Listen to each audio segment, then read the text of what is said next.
दोस्तों नमस्कार। Colonel Ajay CO Ajay astro money guru first global astro finance digital channel से आपसे मुखातिब होता हूं।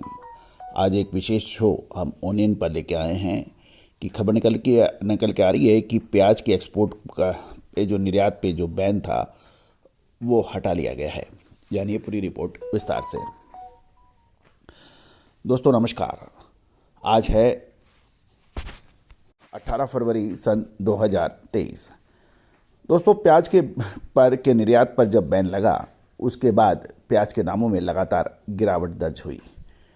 किसानों ने प्रदर्शन किया, मांग की कि एक्सपोर्ट पर बैन हटा लिया जाए, अन्यथा प्याज के किसानों की तकलीफ बढ़ सकती है। गौरतलब है खबर निकल के आ रही है कि केंद्र सरकार ने प्याज के निर्यात पर लगे प्रतिबंध हटाने की योजना बना रही है और इसका मुख्य कारण प्याज उत्पादक क्षेत्रों में प्याज समेत बाकी सब्जियों की कीमतों में आई गिरावट बताया जा रहा है। अब केंद्रीय मंत्री समिति ने बैन हटाने का फैसला लेते हुए 3 लाख मैट्रिक टन प्याज के निर्यात की मंजूरी देने का फैसला किया है। इसके साथ बांग्लादेश में भी 50,000 टन प्याज का निर्यात करने की मंजूरी दी गई है। गौरतलब है कि केंद्र की सरकार ने एक बड़ा फैसला लिया है और उसके तहत प्याज के निर्यात पर लगाए बैन को हटाने का फैसला लिया है। केंद्रीय गृह मंत्री अमित शाह की अध्यक्षता वाली मंत्री समिति ने प्याज के निर्यात को मंजूरी दे दी है। देश में प्याज की बढ़ती कीमतों पर लगाम लगाने के लिए सरकार ने इसके निर्यात पर बैन लगाया था और इसकी डेडलाइन 31 मार्च सन 2024 तय की थी, लेकिन किसानों का विरोध और प्याज के दामों में गिरावट को देखते हुए ये डेडलाइन खत्म होने से पहले ही इस बैन को हटा दिया गया है। गौरतलब है कि गुजरात, महाराष्ट्र में प्याज का पर्याप्त स्टॉक बताया जा रहा है। महाराष्ट्र में प्याज के स्टॉक को देखते हुए सरकार की ओर से ये मंजूरी दी गई है। गौरतलब है कि केंद्रीय मंत्री मनसुख मांडविया ने केंद्रीय गृह मंत्री को प्याज किसानों की समस्या से अवगत कराया था और उसके बाद ये विचार विमर्श के बाद बैन हटाने का फैसला किया है। दोस्तों ये एक अच्छी खबर है। गौरतलब है कि लाल प्याज की बाजार की कीमतें काफ़ी कम हो गई थी और जिसका एकमात्र कारण निर्यात पर प्रतिबंध था और निर्यात पर रोक के कारण किसान घबराकर बाजार में ज़्यादातर माल ला रहे थे। लेकिन अगर किसान संयम बरतेंगे तो आने वाले समय में लाल प्याज की कीमतों के अंदर बढ़ोतरी अब संभव है, क्योंकि निर्यात पर प्रतिबंध हट गया है। गुजरात में इस साल लाल प्याज की फसल पिछले साल जितनी है और महाराष्ट्र में फसल पिछले साल से कम बताई जा रही है। शीतकालीन फसलों यानी सर्दी की फसलों की बुआई भी अच्छी हुई है और उसका माल मई महीने में आने में शुरू हो जाएगा। महाराष्ट्र में प्याज की फसल कम होने के कारण केंद्र सरकार ने निर्यात बंद करने का फैसला किया था, जिसके कारण बाजार में दाम अब केवल 20 से 25% ही रह गया है, जिससे किसानों को भारी नुकसान हुआ है।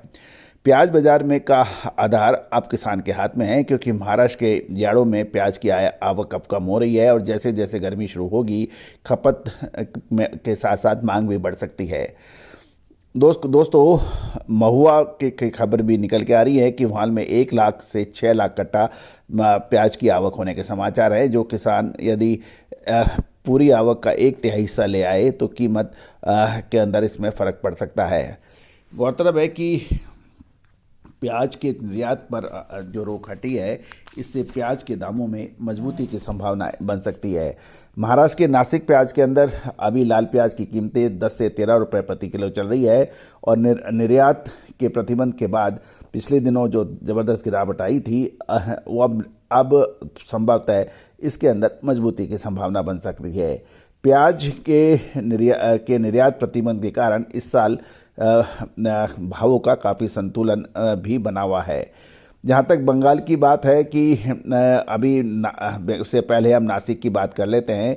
अभी नासिक से बिहार, बंगाल और असम से काफ़ी अच्छी बिक्री होती है, लेकिन 15 दिन में बंगाल की सुख सागर कही जाने वाली फसल भी आ जाएगी, इसलिए नासिक से मांग अब बंगाल की कम हो सकती है। इस साल बंगाल में सुख सागर प्याज की फसल अच्छी बताई जा रही है। बंगाल की सुख सागर फसल आएगी और नासिक में कीमतें उसका आधार पर फर्क पड़ सकता है। नासिक में शीतकालीन प्याज की फसल जिसे गावथी कहा जाता है, उसकी भी अच्छी तरह से काफ़ी बिजाई अच्छी है वो ये, और उस पिछले साल की तुलना में 5 से 10% ज़्यादा होने के समाचार हैं। इसकी आवक अप्रैल महीने में शुरू होगी।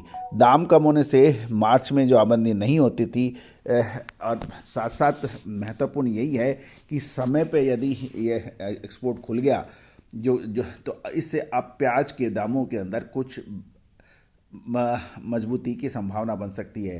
राजस्थान के सीकर जिले की फसल की बात करें कि क्योंकि अगले 15 दिनों में 2-3 अन्य इलाकों से भी नई फसलें आएंगी, जिसमें राजस्थान से सीकर की फसल आएगी और दक्षिण में बीजापुर की नई प्याज की आवक शुरू होगी। दिल्ली के आसपास बहादुरगढ़ की नई फसल भी आएगी और नासिक की स्थानीय नई फसल की आवक मार्च महीने में होगी। ऐसे में जो अगले लगभग 1 महीना बाज़ारों में प्याज की अच्छी आवक रहेगी। गुजरात में भी हर साल प्याज की अच्छी फसल होती है और महुआ भावनगर में भी इस बार प्याज की आवक अच्छी बताई जा रही है। गौरतलब है कि सरकार ने सही समय पर सही निर्णय लेकर प्याज के किसानों को राहत अवश्य दी है। दोस्तों, आप हमारे चैनल पे जरूर बने रहिए और आपको हमारा ये प्रोग्राम कैसा लगता है, आप अपनी विशेष कमेंट अवश्य कीजिए। All the very best, good luck, happy trading.